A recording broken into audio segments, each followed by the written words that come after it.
بسم الله الرحمن الرحیم. السلام علیکم و رحمت الله و برکاته. عزیزان، امروز خواستم همراه شما درباره یکی از موضوعهای مهم عائلوی صحبت داشته باشم، علل خصوص صحبت با بانوان، با خواهران عزیزی که بنده را میشنوند و برنامه های ما را یا درس های ما را پیگیری میکنند. آن هم درباره زنهایی که به جز شکایت از شوهر و خانواده شوهر کار دیگری ندارند. اگرچه شکایت کردن این فقط خلق یا گفتیم صفت زنها نیست، کم نیستند مردهایی که حیاتشان فقط شکایت از زن است، به جز شکایت کردن و غیبت زن خود دیگر کاری ندارند. ولیکن به هر حال در زنها که زیاد دیده می شود، خواستم اول درباره زنها صحبت داشته باشه و انشاءالله عمر برایمان اگر باقی ماند باز درباره مردهایی که از دستشون کارهای دیگر میبیاد اما فقط با شکایت هم خود را بیمار میکنن هم زن خود را بیمار میکنن یک صحبت دیگری خواهیم کرد. اینجا عزیزان وقتی میگویم زنهای شکایت کننده یا زنهایی که خیلی زیاد شکایت میکنن، در ما دو قصه یا دو حدیث مشهور است که هر دو هم در صحیح بخاری جای دارند. یکی روایتی که حضرت ابراهیم وقتی به دیداربینی پسر خود اسماعیل می روند که در صحیح بخاری در احادیث الانبیا این حدیث جای شده است، در حدیث دراز وقتی برای دیداربینی پسر خود می روند، زن اسماعیل حضرت ابراهیم رو پیشواز میگیرد و نمیشناسد البته حضرت ابراهیم رو که پیشتر ندیده بود. و وقتی حضرت ابراهیم میپرسند اسماعیل در کجا، میگوید به کار رفت.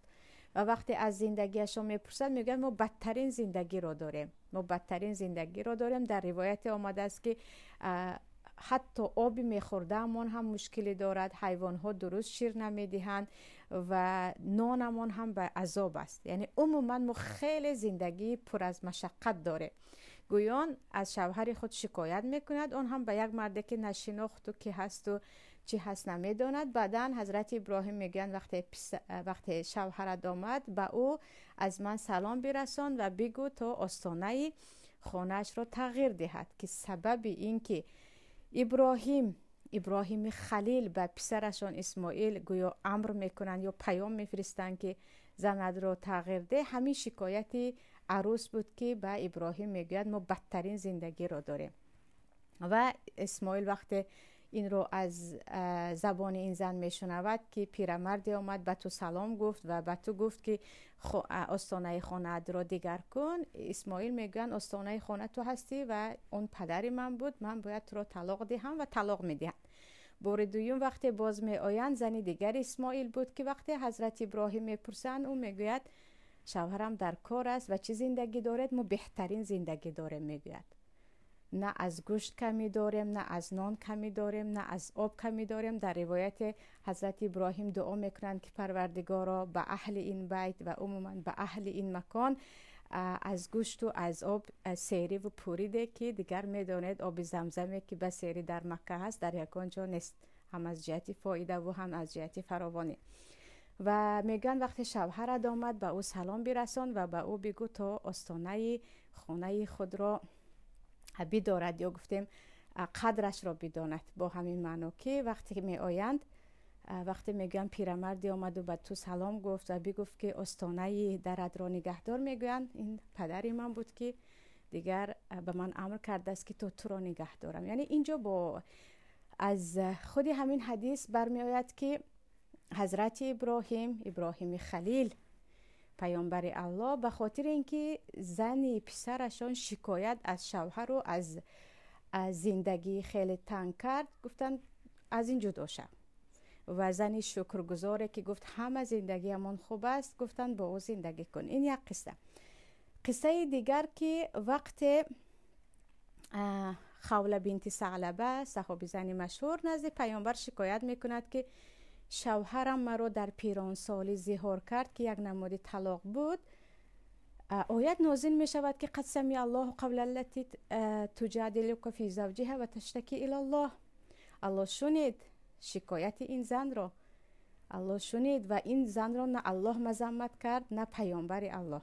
و پیامبر صلی الله علیه و سلم به خوله بعد از آمدن سوره مجادله راهنمایی میکنن که چی کار باید کند. یا اینکه حدیثی که در بخاری هست، حدیث حضرت عایشه که هند دختر عتبه همسر ابو سفیان بعد از مسلمان شدنش و پیامبر شکایت میکند از ابو سفیان که مردی بخیل است، اون نفقه که به من میکند نه به من میرسد و نه به فرزندش، من نپرسیده از او از کیسهش میگیرم. که پیامبر دیگر میگویند مقدار گیر که فقط به خوردنت کفایه کند یا به معروف باشد، از اون زیاد نگیر. و راه نشان میدهند از شوهر شکایت نکن، از الله بترس نمیگویند، یعنی شکایت او رو گوش میکنند. پس اینجا عزیزان شکایت وقت از ظلم است، شکایت وقت از کارهای هست که در حقیقت شما راهی حلش را میکابید. زنها میخواهند با این شکایت کردن راهی حلش را پیدا کنند. اگر شکایت به مقصدی پیدا کردن راهی حل باشد انشالله باکنست، فقط به شرط آنکه طریقه شکایت را بدانیم. یعنی مقصد از شکایت جنگ و جنجال نباشد.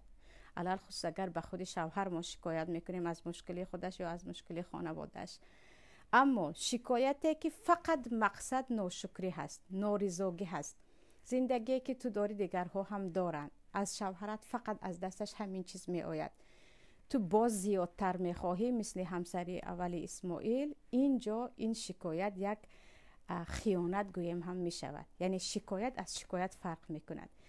مشکلی ما در این است که در ما یعنی زنهای هستن، بانوانی هستن که تمام روز کار شوهر را به نظر نمیگیرند. شوهری که علل خصوص میدونید که اکثریت مردهای ما برادران تاجیکی در چی کار مشغولند، یعنی کارهای راحتی نمیکنن، اکثریت یا سنگکاری میکنن یا کارهایی که خیلی مشقت بار است مردی کاری میکنن، یا حتی گفتیم کاری آسان باشد هم، به هر حال هر کاری که کار است اون دیگر مشقت ذهنی میخواهد، مشقت جسمی میخواهد.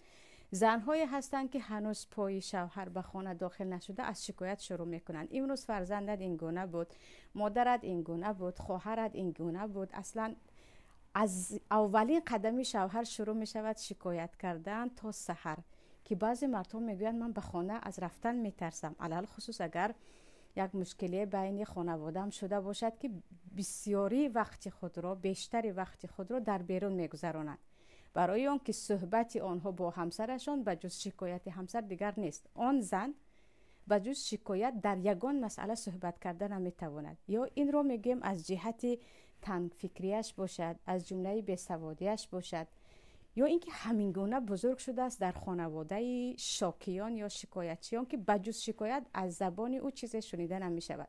انا این عزیزان مصیبت است، مصیبت است. وقت شوهر انتظار آن است که الان باز چی شکایت میکرده باشد.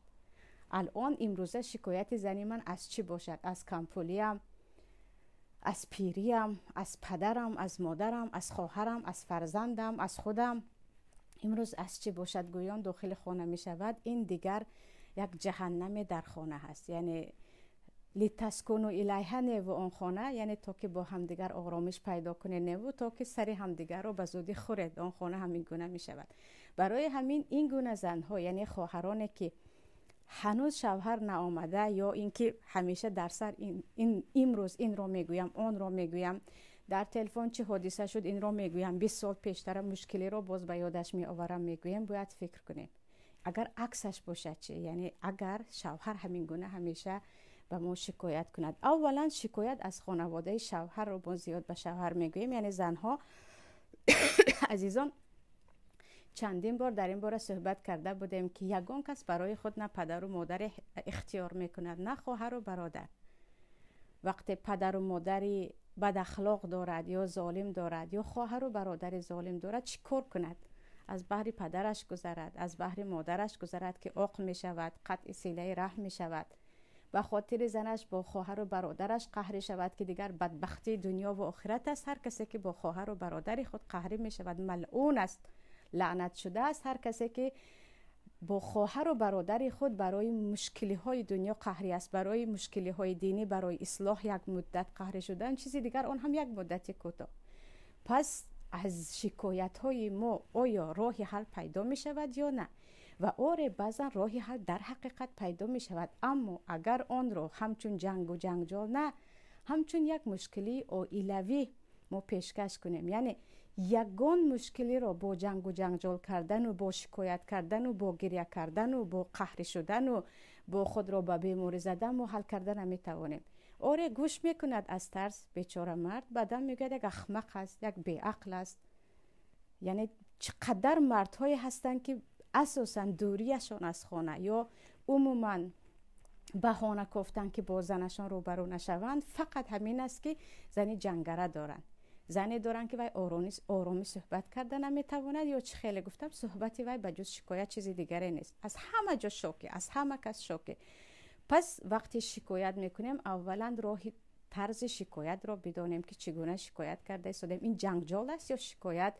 دویومن شکایتی که ما داریم آیا شوهر آن را حل کرده میتواند یا نه. یعنی شکایت از مادرش میکنیم، چیکار کند با مادرش قهری شود، چه خیلی گفتم مادرش را پرتاید، چیکار کند.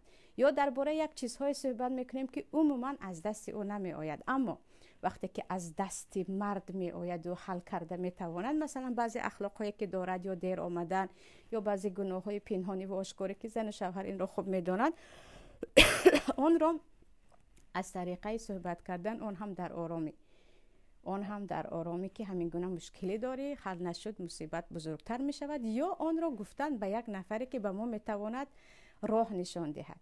یعنی این یک راهی دیگر شکایت زنها عزیزان این است که حدیث رو خوندم، اگرچه در سندش ضعف است، میگن به هر حال به همون حدیثی که پیامبر میگویند صلی الله علیه و آله، حدیث در صحیح هست که در جهنم من اکثریت رو زنها دیدم، چون و بعضیشون تمامی خوبی ها را کنی هم یک خطاگیرادی، دیگر میگوید از تو خیری ندیدم، به همین معنا مانندتر است. برای همین گفتم اگرچه ضعیف است بگویم، پیامبر میگن اینی لابغض المرأة تخرج من بیتها تجر ذیلها تشکو زوجها.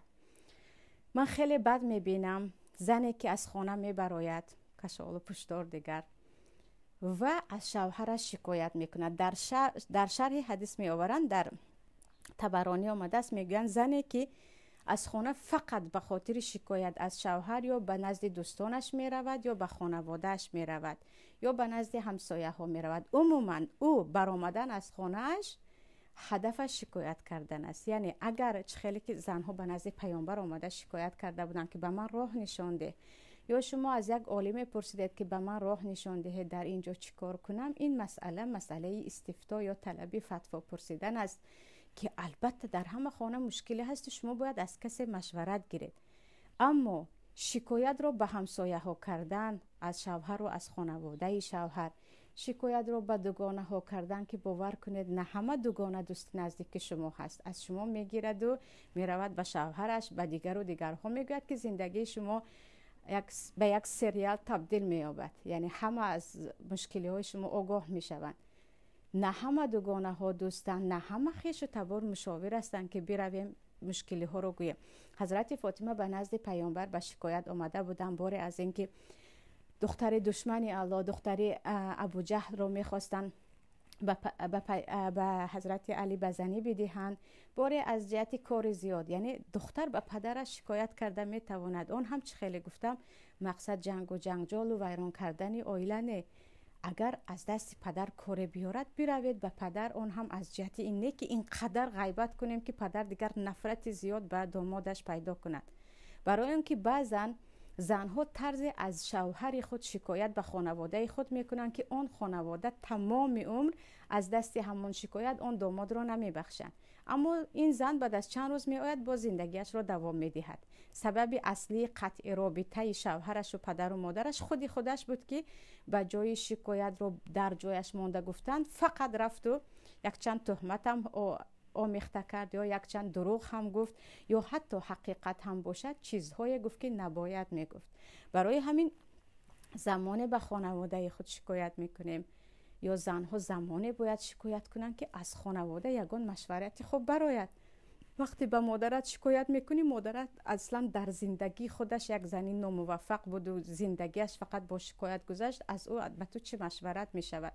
وقتی به پدرت شکایت میکنی که پدرت عموما یک آدم عصبی هست، به جای عقلش رو به جایش موندن میرود و زن و زنی میکند، چی فایده دارد؟ یعنی به کی شکایت میکنیم؟ این خیلی مهم است. برای اینکه چی خیلی گفتم، شکایت به همسایه ها، شکایت به دوگانه ها، شکایت به خویش و تبار و مصیبت پیدا شدن تلفن که به نزدیکی شنیدم که حتی خواهرهای بودن که به همسنیف پسر بچه به مردها شکایت از زندگیشون میکردن، به همسنیفشون، به پسر عمکشون، به پسر تقویشون. نامحرمی کامل است. از شکایت تو زندگیت رو خوب میکند یا برعکس سبب طلاق و زندگی ماندن کودکان می شود. یعنی این گونه شکایت ها اصلا به همسایه خود، به دوگانه هایی که فقط از شما میشنوند و میرند و به دیگرها میگویند، یا خانواده که میدانید که اینها اهل حل کردن مشکل نیستند، نباید به اینها شکایت کنیم. اهل خانواده هم همین خیلی عزیزان. یک مصیبت دیگر در ما این است که نگاه کنید، درباره خویش و تبار شوهر چه خیلی گفتم. مثلا خواهرام میگن چیکار کنم دل من میکفد، یا من پس چیکار کنم اگر شکایت ممکن است. چه خیلی گفتم شکایت ممکن نیست، گپ وجود ندارد. ما بعضا شکایت میکنیم و از راه مشکلی رو حل میکنیم، اما شکایت چه خیلی گفتم از غیبت و از تهمت و از دو گروه رو با هم به جنگ خیزانیدن فرق میکند.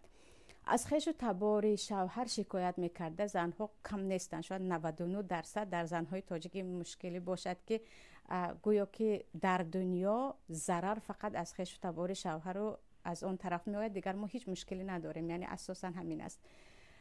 خویش و تبار شوهر، خواهر شوهر، مادر شوهر، هر کسی باشد، او هم مثل ما هست، من از شما هست، زنها هست. اگر صاحب بیمار نیستن، وقتی با اونها صحبت کردید حتما باید بفهمند. به جای اینکه برویم به شوهر شکایت کنیم که مادرت رو غندار، مادرت رو دیگر از پیش شو، یا اینکه از پی خواهرت شو، دیگر من نمیتوانم، چی میشود؟ روبرو صحبت کنیم. من پیشتر هم همین قصه رو شاید به شاگردها گفته بودم که با یک در مصر همسایه داشتم، زنی که با خشتومنش زندگی میکرد سالهای درازه. در مصر عموما در عرب ها با خشتومن زندگی کردن وجود ندارد، همه جدا جدا زندگی میکنن تا زندگی همدیگر رو زهر نکنن. عادتشون همین است، برعکس ما. اما او برعکس دیگران با خشتومنش زندگی میکرد و زندگی خیلی خوب داشتن، یعنی آرام بودن. همه میدونستن که اینها با هم زندگیشون بد نیست. و برای همراهش صحبت کردم، من هم از کنجکاوی گفتم شما هم خیلی خوب هستید با هم، و هم سر این موفقیت در چی هست که خواهر خودش خواندگی بود، اما جوابی خیلی عجیب داده بود. گفته بود که من پیش از شوهر کردنم، شوهرم به من گفت که من یک مادر دارم و من اصلا نمیتوانم او را تنها گذارم، من دیگر کسی ندارم، با ما او زندگی میکند، تو هم راضی شو و قبول شو، با تو ازدواج میکنم، وگرنه نه. او گفت شوهرم که مردی خوب بود. من گفتم آره، اما با مادرت صحبت میکنم. بعد میگن من به همون مادرش گفتم که یعنی وقتی شوهرم نبود، مادر من همراه تو زندگی میکنم، تو هم مادر هستی، من هم مادر دارم. هر مشکلی که در زندگی من و شوهرم میشود، اولا تو ما رو به حالمون بمان، یعنی دخالت نکن. این یک. دوم این است که یکی من و تو مشکلی کردیم، بیا با هم حل کنیم. یعنی به شوهر که پسر تو است نگوییم، بین خود همچون مادر و دختر حل کنیم تا که در همین خانه هر دو توانیم زندگی کنیم. میگوید به الله قسم، میگوید خواه نخواه بین زن و شوهر مشکلی میشود، مشکلی پیدا شد، میگوید این میرود از خانه که خودت حل کن هر دویت. اگر من همراه شدم فردا هر دو شما با آشنا میشوید، باز من چت میمونم. یا میگوید بعضم به خاطر کودک چیز مشکلی شد، اگر با من مشکل پیدا کرد اصلا خبر نمیدهد به پسرش، من هم به شوهر خبر نمیدم. یعنی در عهد و پیمان هر دو هسته. و میگوید من نسبتش همچون یک انسانی با عقل و که میفهمد خیلی احترام دارم و الحمدلله مشکل نداریم. یعنی وقتی خیلی مشکلی با خشتومن هست، با خویش و تبار خشتومن است، میشود با اونها صحبت کرد که یعنی نترسیده که او هم مثل تو زن است، او هم مثل تو آدم است که همین کاری که تو میکنی نسبت من به احترامی هست، ظلم است، این کار رو نکن. یعنی یک راهی صحبت رو باید پیدا کنیم که ما نه صحبت نبو یا جنگ و جنجال میکنیم یا قهر میکنیم یا شکایت به شوهر و عائله رو بجنگ، یا اینکه گفتید نه عموما یک آدمی احمق است، با او صحبت کرده نمی شود. اگر با او مثل انسان صحبت کردید، او اصلا قبول ندارد همین گونه انسان. پس در اینجا الله میگوید و اعرض عن الجاهلین، از اهل جهل، آنهایی که بی فهم و بی عقل هستند روی گردان، یعنی هر چی گویند بگویند، گپای آنها را اصلا به خود قبول نکن. یعنی عموما یک انسانی جاهل است، یک انسانی احمق است، چیزی که از زبانش میبراید اصلا باید بی قدری باشد که بگوید، اما نباید آن را به دل گیریم و خود را هم بیمار کنیم و شوهر رو هم بیمار کنیم. یعنی یا با راهی با آنها صحبت کردن اگر اهل صحبت باشند، یا عموما با تغافل یا اینکه اهمیت ندادن و گوش نکردن به آنها که این انسان رو تغییر داده نمی شود، با این انسان صحبت کرده نمی شود، هر چی می گوید هم دیگر من پروا ندارم. با همین راه می توانیم، یعنی با یک اهمیت ندادن و با یک بی‌پرواگی کردن دیگر آرامی پیدا کنیم. اما عزیزان، هر جا نشستیم، من گفتیم هر جا نشستیم از خواهر شوهر گفتیم، هر جا نشستیم از زنی برادری شوهر گفتیم، هر جا نشستیم از زنی دوم و یکم شوهر گفتیم، با این شکایت ها خود را چی میکنیم؟ به کجا کسی ما رو احترام میکند؟ کسی میگه زنی خیلی خوب است، هر کجا رفت دیگر سر یک عائله رو میگوید؟ نه، هم خود عصبانی میشوید. باور کنید با هر یک شکایتی که میکنید دلتون آرام نمیگیرد، برعکس گناه بالای گناه دل سیاه میشود. پروردگار در قرآن از حضرت یعقوب میگوید که حضرت یعقوب گفته بودند انما اشکو بثی و حزنی الی الله، من مشکلی های خود را، غم اندوه خود را به الله شکایت میبرم. با جای شکایت کردن به این اطرافیانه که اینها راه حل مشکلی ما رو پیدا کردن هم میتوانند، برعکس مسخرمان میکنند، بعضیشون خرسند هم میشوند که از این وضعیت بدتر بشه. بهتر نیست به الله شکایت کنیم که پروردگار کلید این قلب‌های بنده‌هایت در دست تو هست، نگذار به من ظلم کند. پروردگار قلب شوهرم، قلب اهل بیت شوهرم در دست تو هست، به هر طرف خواهی میگردانی.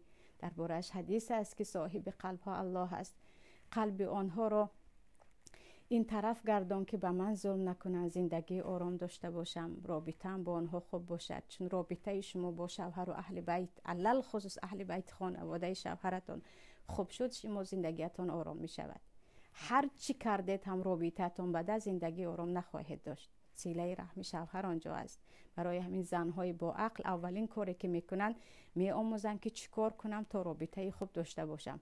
خواه با هدیه دادن باشد که خواهید پاره قبول کنید، خواه به بعضی خیلی گفتم اهمیت ندادن یا گفتم خود را به غفلت زدن و شنیدی هم نشنیدی کردن.